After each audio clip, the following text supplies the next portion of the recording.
Goeiemôre, dit is donderdag die 13de November. Vanoggend lees ons saam Lukas 20 vers 34 en 35. Jesus het die Sadduseërs geantwoord: Die mense van hierdie bedeling tree in die huwelik en word in die huwelik uitgegee. Maar diegene wat waardig geag word om die toekomstige bedeling, die opstanding uit die dood te verkry, tree nie in die huwelik nie, word ook nie in die huwelik uitgegee nie.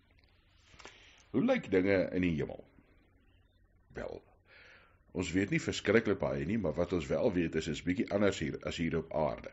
Ons weet God is 24 uur, elke dag, heeldag, 100% teenwoordig rondom ons. As hulle sê, daar's nie meer 'n son en maan nie, want God self gee lig. Hoe lyk die verhoudings waarin ons met mense staan hier op aarde in die hemel? Dit gaan ook 'n bietjie anders wees, want daar gaan ons volmaak wees. Gaan ons dan nog steeds mans en vrouens en ouers en kinders wees?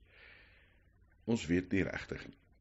Wat Lukas hier sê is dat ons nie meer in huweliksverbintenisse gaan staan soos hier op aarde nie. Dit gaan anders wees. Ons gaan mekaar waarskynlik nog herken, dit kan ons uit die Bybel uit aflei. Ons gaan volmaakte liggame hê, so ons weet nie of ons oud of jonk of met ons gebreke of daar sonder gaan wees nie. Wat ons wel weet is, ons is volmaak soos God ons bedoel het. In sy teenwoordigheid, in sy heerlikheid. En dan gaan ons aardse kommer en ons aardse kwellinge, en die goed wat nou vir ons belangrik is, nie meer belangrik wees nie. Gaan ons nog steeds kan lief hê? Ja, ons gaan God lief hê. Ons gaan mekaar volmaak kan lief hê.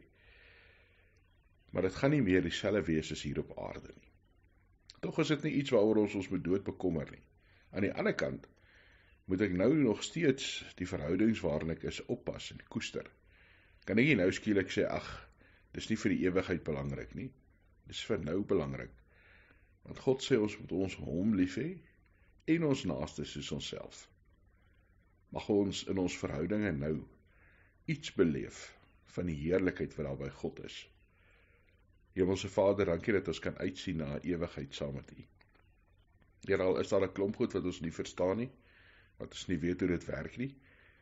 Dankie dat ons weet, U weet. En by U is ons veilig. Mag ons altyd met daai rustigheid lewe. Dankie vir die verhoudings waarin ons nou kan wees. Ons huweliksmaats, ons vriende, ons familie, ons kinders, ons ouers. Mag ons daardie verhoudings koester. Ja, Here, mag ons naaste lief hê soos onsself. Mag ons U lief hê en ook hulle wat rondom ons is. Dankie Hemelse Vader vir U liefde en vir U wysheid.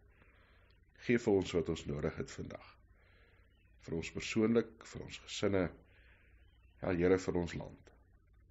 Dankie dat ons voor U kan staan en weet, U ken ons, U hoor ons, U bewaar ons. In Jesus Christus se naam. Amen.